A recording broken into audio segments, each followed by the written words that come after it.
Hello, everybody. It is Friday, April the 25th, late in the day on the West Coast. The Trump headlines continue to dominate the media. This may go out over the weekend, but nonetheless, Trump continues to dominate the media. The New York Times is leading today with a poll suggesting that Donald Trump's use of quote unquote power is overreaching. People aren't particularly happy with him. Another headline today is the arrest of a Wisconsin judge for supposedly protecting an immigrant. So this news continues to dominate the cycle.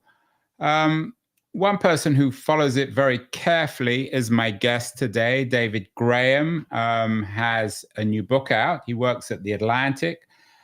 And the book is entitled The Project, How Project 2025 is Reshaping America. He had an interesting piece on the Project 2025 presidency on the Atlantic Daily. He also authors the Atlantic newsletter, and he's joining us from Durham, North Carolina. David, is this poll that came out today in the New York Times, do you think it's a rejection by the voters of Project 2025? I think in part. I mean, there are elements of Project 2025 that I think are beyond what most Americans want. So there is some overreach there. I think insofar as chaos, it's an interesting question because some of the chaos I see is stemming less from Project 2025 and more from Trump's own whims. Even as underneath his whims and underneath his sort of capricious actions, you do see a plan going forward that's quite orderly and quite effective. So I didn't lead with the key question, of course, which is what exactly Project 25 is or was. The subtitle of your new book, how Project 2025 is reshaping America. So what exactly is this thing called Project 2025? So if we go back to 2022, it was alums, mostly alums of the Trump administration, who gathered under the auspices of the Heritage Foundation, the conservative think tank, and they wanted to write a plan for the next Republican president. They felt that Trump's first term had been hobbled by his lack of organization, but also by poor staffing and by poor hiring and by bureaucrats. And they wanted to have a policy agenda and a way of implementing it when the next Republican won. And so they spent the next year or so producing a document that was a really detailed policy proposal.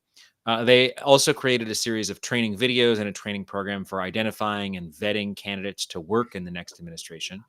And then they drafted a bunch of draft memos and executive orders that would be ready on day one. And then many of these people have gone into the Trump administration, sometimes in very high-ranking posts, and we've seen a lot of the things that they laid out form the backbone of Trump's policy moves so far.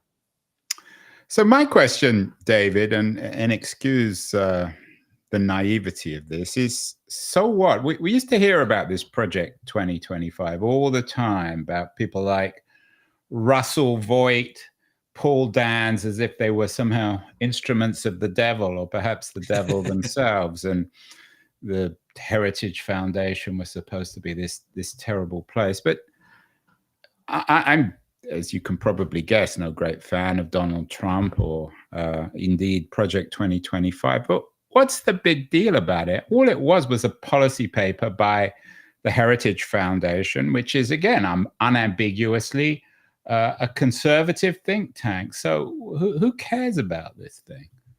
That was sort of my attitude during the campaign too, was that it was overblown. And we see documents like this from think tanks, Democratic and Republican alike every 4 years, and it's not that uncommon. And it was really when I read the whole thing that I thought it was worthy of a little bit more consideration, because it is so detailed and it is so carefully thought out. So this is not just a list of policy ideas, but it is from people who have worked in the administration, a plan for how to make them happen. How to use the government effectively, how to take power for the executive branch, and how to take charge of some of these agencies in a way that hasn't been done before, in service of an agenda that is, I think, a very comprehensive social agenda. And so, because they have thought about this deeply, and because I think we see a lot of their things coming true. That's why I think it bears more consideration. And I think if people, as we see from that Times poll that you showed, if people think that things are chaotic or they're flustered by what's going on, I think it's helpful to, and probably important to sort of understand the ideas that are driving a lot of this administration, and to have a sense of where things are going. Trump's never been shy to say things which are deeply unpopular, but he was always very ambivalent at most about Project 2025. When he was running for election, he disavowed the project, suggesting that he hadn't read it and he had nothing to do with it. He was no big fan of Russell Voigt, who's most associated with it. Clearly, he was lying, although he's lied many times before.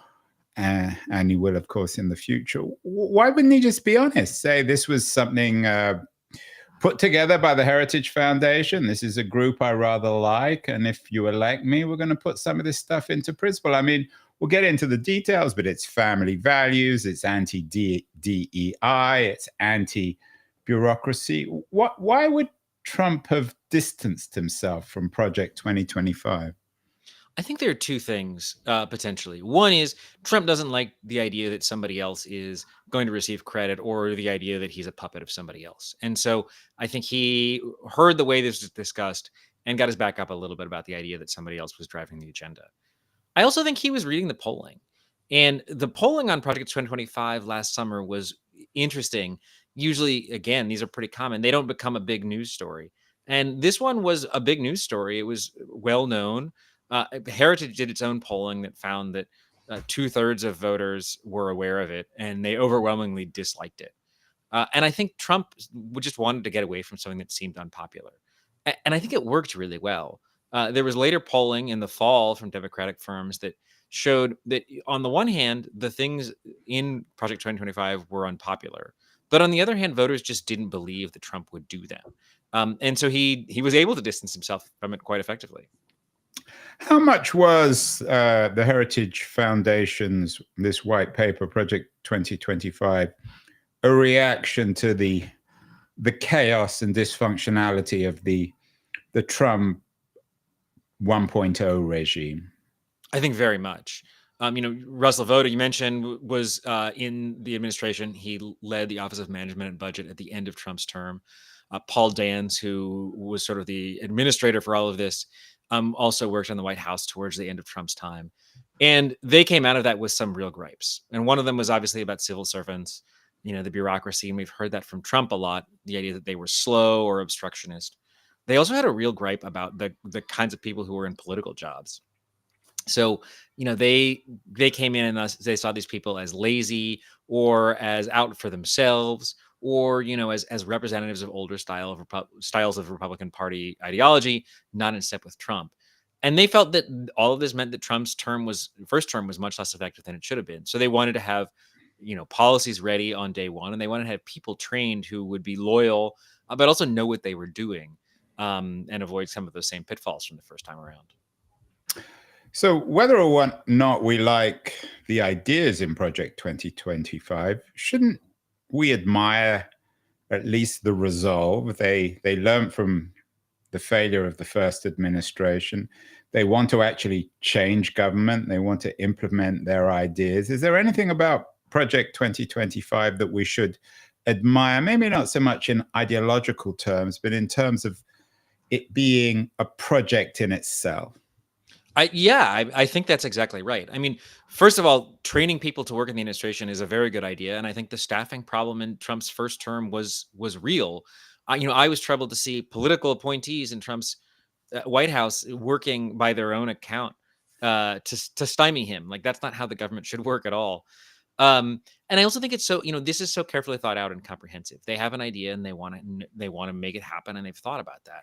You see policy proposals so often from politicians or from think tanks that are kind of pie in the sky and don't offer any path for getting there. And I think this does this. I also think there are places where, even when I'm not sold on the prescriptions they offer, their diagnosis is exactly right. And I think that's another reason to take it seriously. Am I going to get you fired, David, from The Atlantic, which wears its certainly anti-Trump feelings on its sleeve. It's not shy to criticize him. He's We'll no see, big but I fan don't of think the so. Atlantic either. I mean, this book, I mean, you're trying to distill, what was it, about a 900-page white paper? What's the goal in the book? Is to make it comprehensible to ordinary people who don't want to read 900 pages of wonky conservative think tankery? Yeah, exactly. I mean, it is a tough document to read. There are chapters on basically every major department, some minor departments, some other agencies, and some of them are better written than others. But it's it's tough going. It's written in bland language in a lot of places. It's also by nature of how it's structured, a little bit diffuse. And so you have important thoughts about, say, for example, about family structure or about the economy or about the environment spread across a lot of different places. And so I wanted to put it in one place and make it easier for people to get what the important things were without having to plow through those 900 pages. And also to have some sense of who the people were who would put this together and where they were coming from, what brought them to this point. So who are these people? I mean, Voigt comes to mind. You write quite a lot about Paul Dans. And I mean, are they traditional ideological conservatives? I mean, is there anything about Voigt, or, I mean, people accuse Trump of being a fascist, of being a Nazi and all the rest of it. You've heard all these accusations. Are the individuals, and they seem to be men, behind this Project 2025, are they traditional, or at least neo-traditional conservatives? Are they Bannonite? Are they MAGA people? They're MAGA people, but they're not really Bannonite. I mean, I would say they represent a couple different strains of the MAGA side. Voigt is a long-time social conservative. He is based very much in Christian conservatism, and then came up through working on Capitol Hill, working for fiscally conservative members of Congress. He worked at the Heritage Foundation for a while, and he very much imbues his politics with religion. He sees the world through this religious mindset, but he's also he's very technical. He's a budget guy. He's a wonky guy. He looks like a wonky guy. He does. He talks that way too. He'll say things that sound sort of inflammatory, but he'll say them in this very dry way. I don't think he wants to smash government. He wants to change the way it works. Dans is a little bit of he's more of an outsider, I guess, and he had not worked in government, although he had been involved in the Federalist Society for a long time, since he was in law school. And he's from a family of Democratic civil servants, and he became more conservative. And once he got into government, I think he was very disappointed by what he saw. He sees a lot of rhinos. He was disappointed by the civil service. So they want to change a lot of things, but I don't think they want to just smash the system up. I mean, they're not Leninists like Bannon, right? Are they? Exactly. They're not Leninist in that way. And I think they are somewhat radical, and they want to change the way the government works in drastic ways. They want to accrue a lot more power to the White House. They want to take control of things, and they want to roll back things that are 50, 75, 100 years old in the federal government. But they're not Bannonite. I mean, they aren't Leninist in that way. Exactly right. And what about the Christian part? You slip that in. He's a Christian thinker, whatever that means. Sometimes one gets a sense with some of these people is they read Margaret Atwood's Handmaid's Tale. She was on the show a few years ago, and took it seriously and tried to implement that. How hardcore is their Christian ideology, whatever that means? I think in Voigt's case, it's pretty hardcore. He said, the left likes to call me a Christian nationalist, but they have so many pejoratives. I think this one is true. I'm a Christian and I'm a nationalist. He'll often, couch his support for certain policies, including, budget cutting or tough immigration in terms of biblical stories.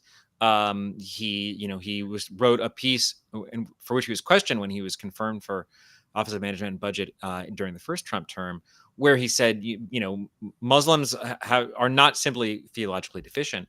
Their worldview is unacceptable.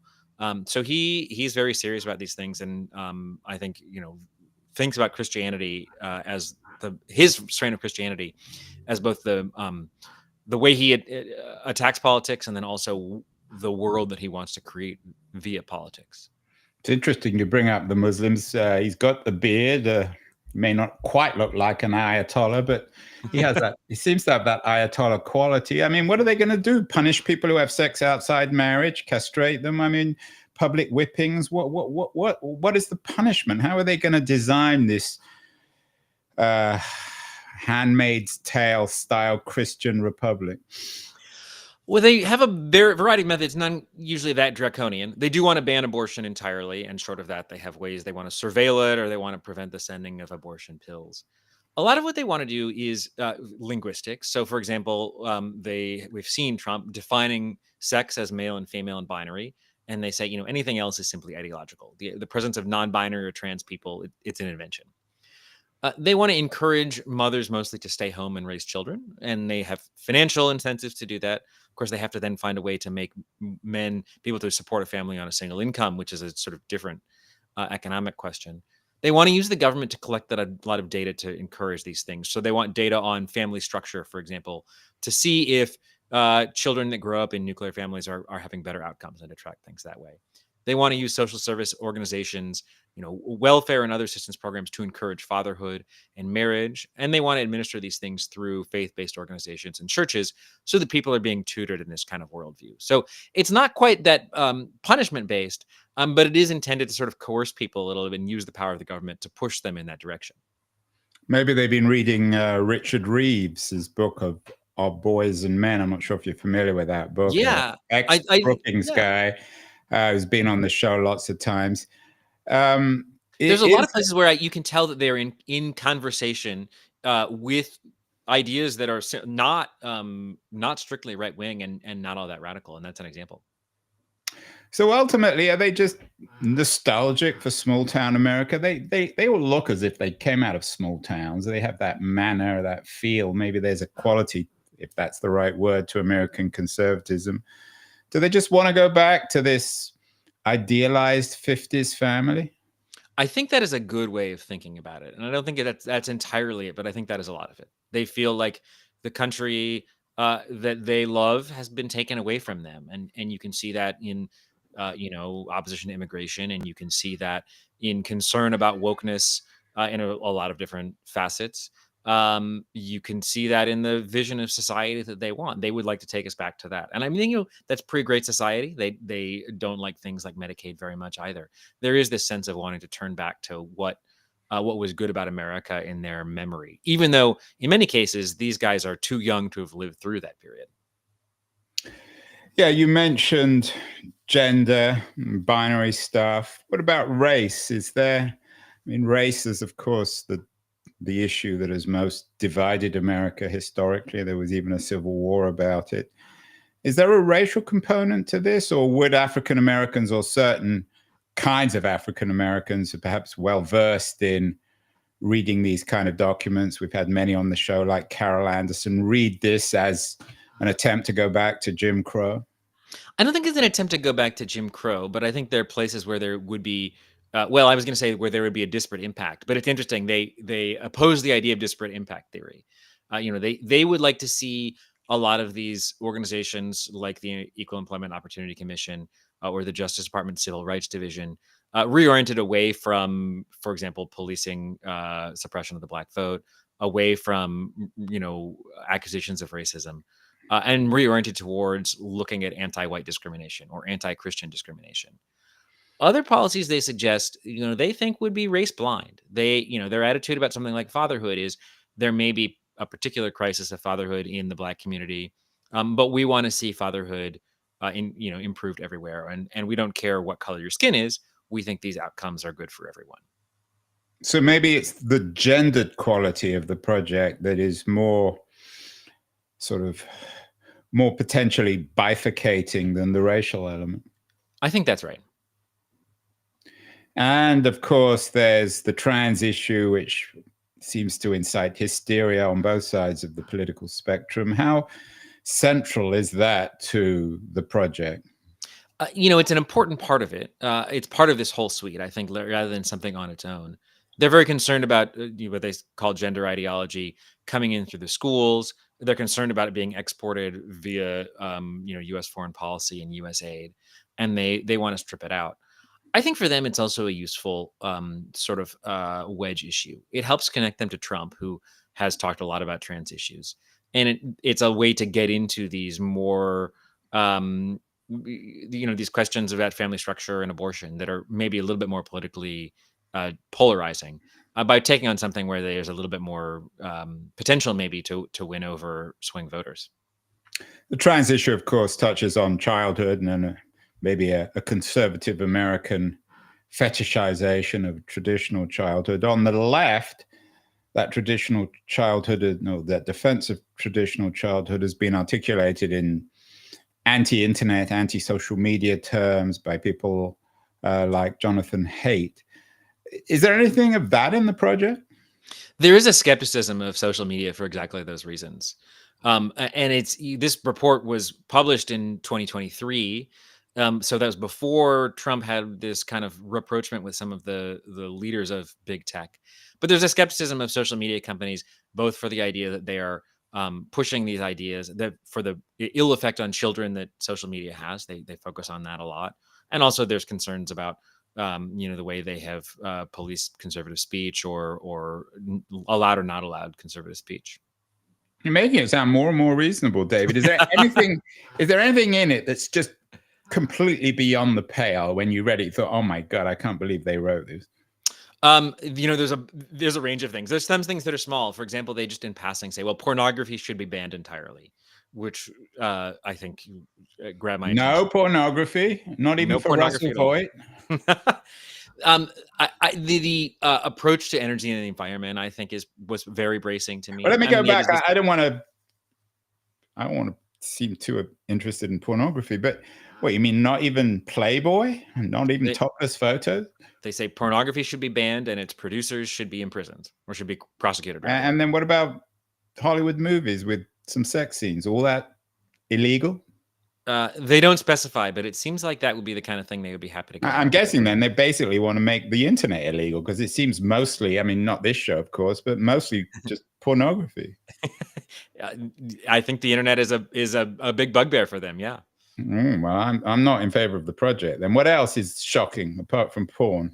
The approach to the environment, I think, is pretty drastic. I mean, they want to basically get rid of any climate-related regulation, get rid of climate research, privatize NOAA, which produces weather reports, and get rid of a lot of scientific research. That's a really sweeping, vast area that stuck out to me as being very radical. Yeah, and you note that in your excellent piece about what's coming next. One is to end any policies that acknowledge climate change. I always thought, David, and correct me if I'm wrong, that climate was one area where conservatives and liberals could conceivably agree. I mean, do guys like Voigt and Dans, do they just deny that there is any kind of problem with the climate? It's interesting. They don't say, we've seen conservatives say that it's a hoax, and they don't say that. Instead, what they suggest is, well, it's difficult to quantify. It's difficult to tell how much is happening because of human activity. We should simply allow private industry to solve this through whatever innovation. They sort of wave their hands about that a little bit. And they believe the best way to do that, to foster prosperity and to improve people's life, is to extract as much fossil fuels as possible. And so they want to use the government to encourage that. I think it's more of an ideological concept that the government shouldn't be regulating business and shouldn't be regulating pollution than anything else. And how does that touch on international norms, given the Paris Accords? I know US or Trump has withdrawn America from most of these things, but what does that mean in terms of any kind of international organization? Are they as hostile, or is the project as hostile to any kind of internationalism as the this Trump 2.0 regime seems to be? I think it's a little bit less hostile, but it's very inward looking. So they would like to see the US withdraw from many international groups. We've seen the WHO, for example, but also they'd like to see pullback from UN groups. There's not the same sort of like outright hostility to something like NATO that we see from Trump himself. It's more, the focus is so singularly on China. And the idea is that China is, although we saw Trump and we saw Biden both focusing on China, they think that still the US government and the US population is failing to appreciate what a threat China is. And they think that almost everything the government is doing should be oriented towards confronting China economically, culturally, and militarily if necessary. Did Navarro get his hands on this? Is there Oh, any yes. tariff stuff in it? There's a debate about tariffs. I think that's an interesting thing too, What is they don't in have the a project result. itself, in Project 2025? That's right. And so Navarro writes a chapter about the importance of tariffs on China, although pretty strictly on China, while Kent Lastman from the Competitive Enterprise Institute, which is a free market think tank, writes a kind of rant against tariffs and says, these are making Americans poorer. Trade has made life better for Americans, and this is a bad direction to go. So we're almost 100 days, David, into this Trump 2.0 experiment. Where are we in terms of Project 2025? You in your piece you write about the attack on the civil service. Obviously, Musk's Doge initiative. It's not quite in the headlines as much as it was a few weeks ago. Are we closer to Project 2025 in late April 2025 than we were at the beginning of the year when it comes to this attack on the civil service?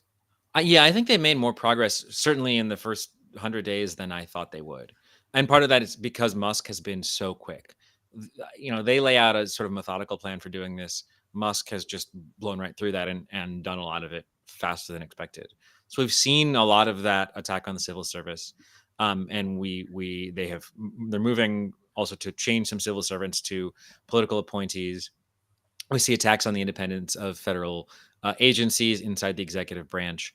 And we see a lot of these executive orders that come straight from Project 2025. So I think they have made a lot of progress. I think they're reshaping the federal government in ways that are going to be permanent. Even when they lose some of these cases, it's simply not going to snap back to the way it was. And so they have made a lot of progress there. I think they understand also that they have a tight timeline. They were looking at the first 100 days and then at the first 2 years before the midterms as the crucial periods, but they're also thinking about this in terms of a years-long project. So they want to get as far as they can, as quickly as they can, and move the goalposts so that they can continue pushing along towards their vision of society. Yeah, it's not a very Muskian document. It sounds like he would have run it through OpenAI and come out with 3 or 4 bullets. I mean, was he involved in any way in it? I mean, he wasn't even in the Trump camp, presumably, when it was written. No, he's not involved. They don't contemplate anything like him. But there's been some great reporting from several outlets on how Russell Vought has become close with Musk and is sort of helping Musk to understand the government, which I think means pointing Musk towards places that Vought wants to destroy and letting Musk do a lot of the dirty work on his behalf. And what about on the DEI front? You've noted that the attack on the civil service is considerable, achieved, if that's the right word, by Musk. Is the DEI stuff another area where Project 2025, or at least the second Trump administration, has delivered on Project 2025? I think so. I mean, we've seen these executive orders on gender. We've seen pushes for not just the government, but also universities and other institutions that interact with the federal government to get rid of DEI programs. And it's filtering down, I think, onto the state and local level in a very effective way. You see universities pulling these things back. So through executive orders and through other pressure, they have really gone a long way on that and pushing back the tide there. Does the project itself, does it touch on more extreme pushback against universities, not just in DEI, but in terms of hiring and acceptance and some of the things now that the administration seems to be fighting the universities on? Not nearly to the same degree. They talk about cutting grants and the problem of what they say is the problem of excessive overhead in federal grants. But their focus is really more on primary and secondary education, and then on encouraging other forms of education. So vocational schools, community schools. They view elite universities as sort of rotten, but they don't target them as directly as Trump has so far. When I heard about the Project 2025, particularly from liberal outlets like The Atlantic, I heard that the document in part was planning this kind of constitutional coup, which seems to, in some senses, be happening. As I said, there was the arrest of a judge today. There seems to be this looming clash now between the Supreme Court and the Trump administration. They seem to be taking pride now in ignoring the rulings of judges. Was there anything of that in the document? Do they acknowledge that theoretically there could be a constitutional crisis, and in that case, the regime should simply seize power? I think from their view, the constitutional crisis has already been here. Russell Vogt was saying last year, "Don't tell me we're still living under the Constitution. We're in the crisis," and that frees them up to take more drastic actions. So, I think the places where they're most direct about that are in conflict with Congress. They want to take over power over agencies that Congress has not granted them. They want to take over power of budget from Congress. And those are places where we haven't seen a lot of pushback from Congress, even as the White House is starting to pull its power. There's a kind of faith in Project 2025 that so many of the things they want to do are illegal, but are also constitutional. So they think there are laws in place that block them, that those laws are unconstitutional. And they believe if they can get to the Supreme Court will side with them.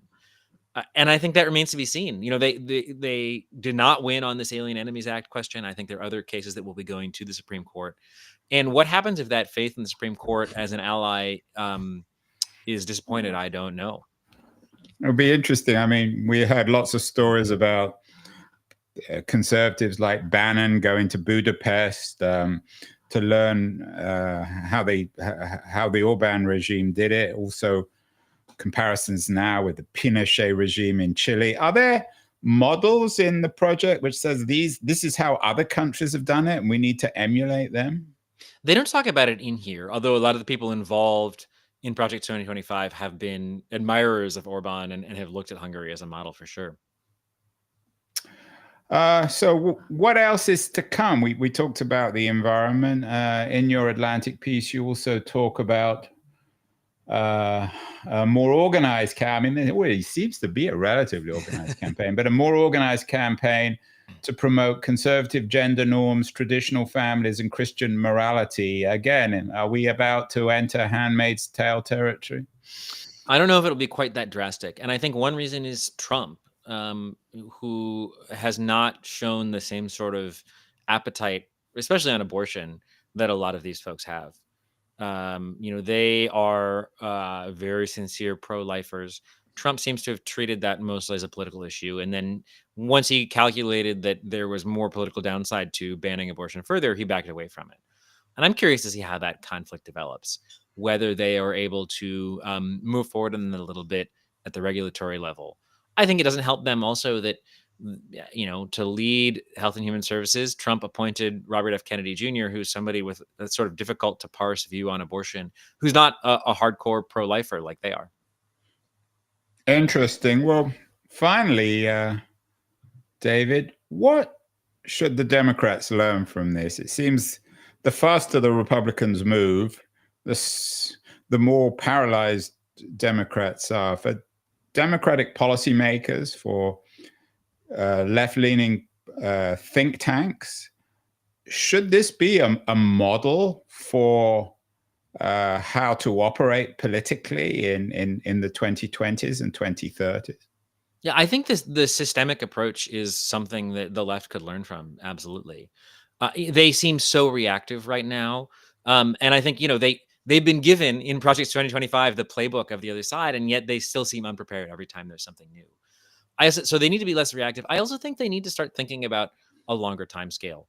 They can't simply be trying to put things back the way they are. They need to build a constructive plan, and they need to think about the methods to do it. That's what the authors of Project 2025 did, and that's not something that the loudest voices in the Democratic Party, or the most prominent voices in the Democratic Party, seem to have been able to do. And then just one more thought on this.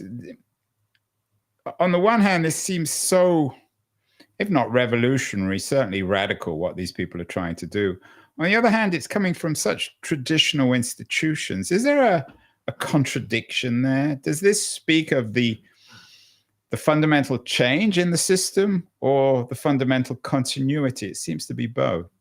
Yeah, I think it is a little bit of both. And sometimes the ideas are very traditional, but the methods, I think, are radical. I think that tells us something about how polarized this moment has become, and how so many people on the right see the situation as really an existential one.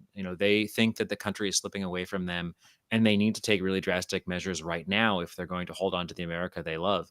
And so that means being willing to use the power of the state, for example, in ways that traditional conservatives have deplored. But the ideas that they want to do with that, I think, are traditional. So there's both a continuity and a break there. Well, David Graham, the author of The Project, How Project 2025 is Reshaping America, quite chilling, especially for people who like pornography. I would certainly suggest spending this afternoon looking at porn, because we might not be able to in the future. Congratulations, David, on the book, and we'll get you back on the show. Lots to think about. Thank you so much. Great. Thank you.